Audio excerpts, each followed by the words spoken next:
Assam medical কলেজৰ গেটৰ মুখতে লাগি এখন সৰু কফি দোকান।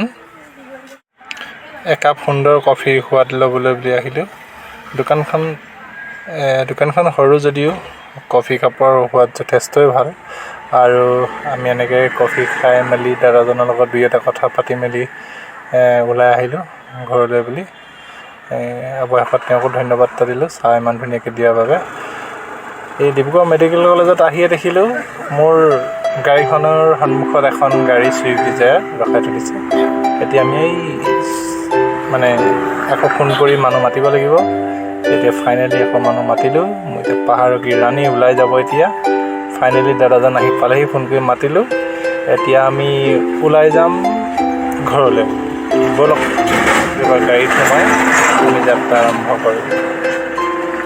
বঢ়িয়া, গৈ থাকোঁ এতিয়া আমি। Bye bye. চাই থাকিব ভিডিঅ'টো শেষলৈকে।